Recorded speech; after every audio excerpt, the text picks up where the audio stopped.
السلام عليكم ورحمة الله وبركاته. كل حبايبي ازيكم عاملين ايه؟ وحشتوني جدا جدا يا حبايبي. النهارده بقى هعمل معاكم مهلبية لأول مرة نعملها، او ممكن تكون دي تاني مرة. مهلبية، بصوا يا حبايب قلبي، دي دول 3 كيلو لبن. تمام، لبن بخيره طبعا، ما بنحطش عليه ميه خالص. حتى بصوا الوش عامل ازاي، الحمد لله. لا، ما تحطيش عليه ميه خالص عشان تحسي ان انتي بتاكلي مهلبية دسمة كده، كأنك حاطه عليها قشطة. هو اللبن لما بيبقى دسم بتبقى المهلبية حتى ليها طعم جميل يعني. سبت اللبن انا دلوقتي عشان يغلي. تمام، حضرت الميه جنبي اهي عشان نحط النشا فيها. طبعا النشا يا حبايب قلبي بنحط ايه، اللهم صل على سيدنا محمد.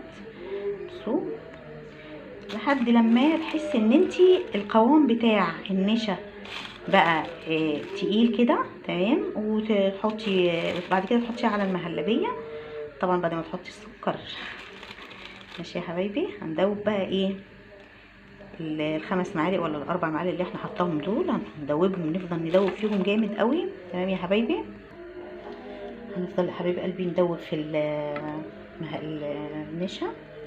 ماشي، لحد لما تحسي ان القوام بتاعها بقى ايه تقيل كده يعني متجانس كده. ماشي يا حبايبي،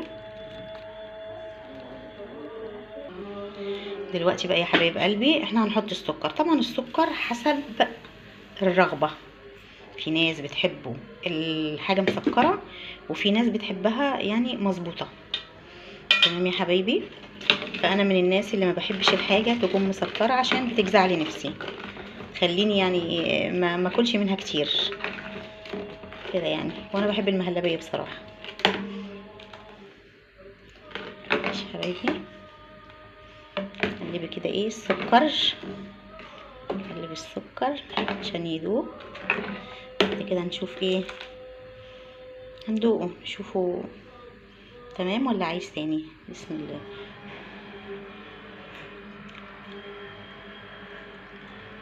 هو كده جميل.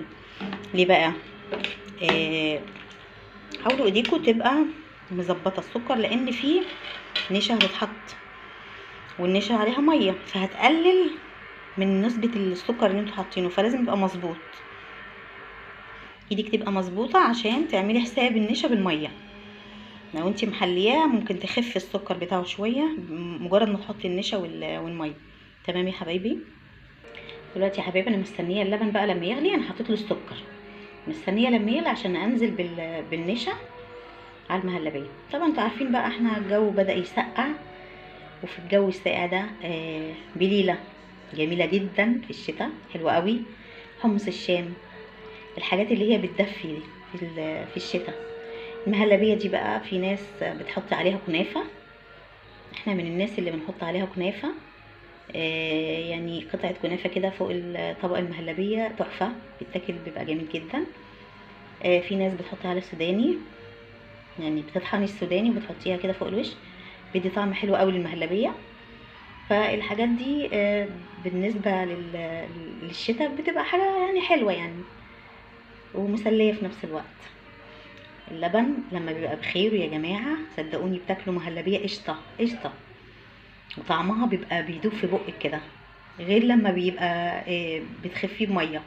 لا، سيبيه بخيره كده، هيديكي طعم حكايه والله، وهتحبيه جدا، تحبي تكرريه على طول يعني. انا مستنيه بقى اللبن يغلي عشان انزل بالنشا عليه، وتفضلي طبعا تقلبي كده لحد لما تاخدي القوام بتاع المهلبيه الصح. تبداي تغرفي على طول عشان مش تكلكع منك، تغرفي على طول. طبعا بتسيبيها تبرد، وبعد كده بعد ما بتبرد خالص خالص تدخليها بقى التلاجة. تدخلي التلاجة بتعملك الوش الجميل ده، تبداي تاكلي فيها لا بجمال، لا مش قادره اوصف لكم بجد، طعمه جدا. وعلى ما اظن انا اول مره اعمل معاكم المهلبيه دي، اللي من غير كاستر من غير اي حاجه، المهلبيه البيضه الجميله دي. ف يا رب تبقى حلوه وتعجبكم يا رب، اتمنى. اللبن لازم يدي يعني يغلي على نار هاديه، مش تعلي النار، عشان ممكن بيلدع من تحت كده في القعر، بيعمل طبقه دي وانت بتقلبي ممكن تجيبيها مع المهلبيه بتمرر وبتغير اللون بتاع المهلبيه. فيبقى على نار هاديه خالص عشان ما يعملش الطبقه اللي تحت دي. ماشي يا حبيبتي. بصي يا بنات، هنحط ذره صغيره جدا اهي، صغيره اهي من الفانيليا. ماشي يا حبايبي، نقلبها كده علشان تدوب مع اللبن. ماشي يا حبيبتي.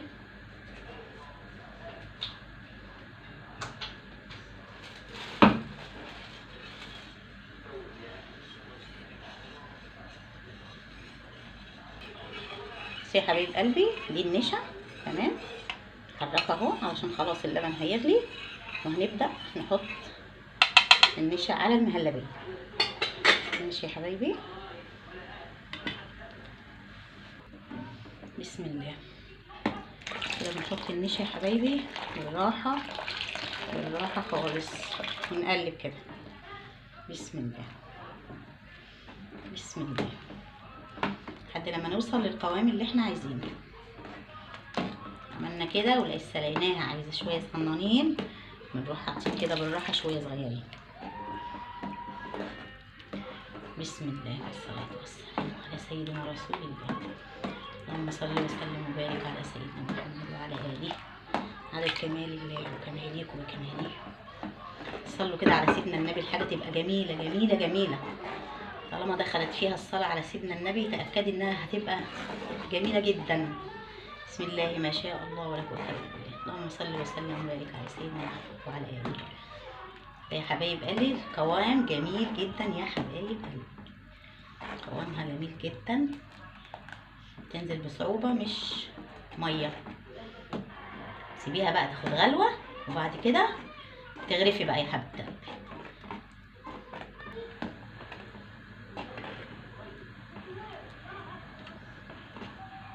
نقلب كده بالراحة، ما نجيبش بقى الايه قعر الحلة زي ما احنا اتفقنا مع بعض، من فوق الوش كده بالهدوء كده. طبعا حطينا الفانيليا وحطينا السكر اللي احنا عايزينه واللي احنا محتاجينه. تمام يا حبايبي. كده اول ما تاخد غلوه واحده بس بالتكتك كده، بس تبقلل كده، بنروح قافلين عليها على طول وبنغرف بقى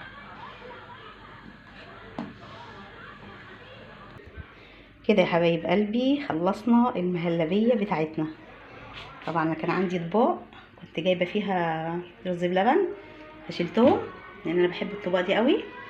ماشي يا حبيباتي اهو، جميله جميله جميله.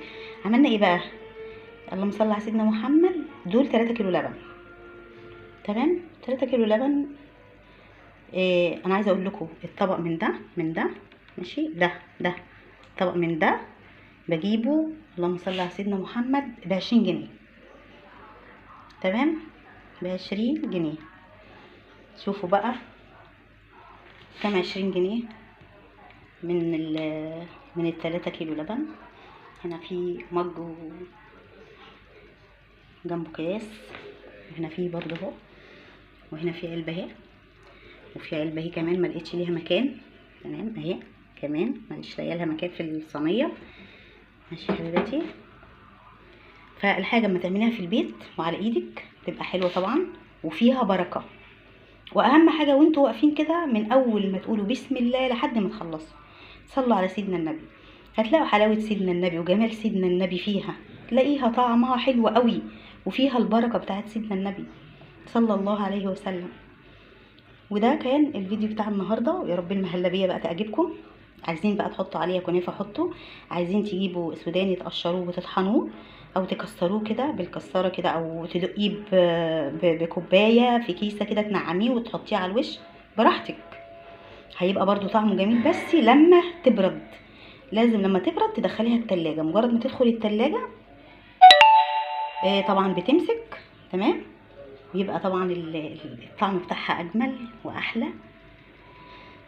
اهي يا حبايب قلبي المهلبيه اهي. يا رب الفيديو بتاع النهارده يعجبكم ونقول اعجابكم، وتنسوش بقى تعملوا لايك للفيديو بعد اذنكم طبعا، فضلا وليس امرا. من صحابي وحبايبي وفانزاتي واخواتي ومن كل حاجة. واللي مشتركش في القناة ينورني على راسي من فوق، يتفضل يشترك في القناة. واشوفكم على خير يا حبايبي في فيديو جديد، والسلام عليكم ورحمة الله تعالى وبركاته.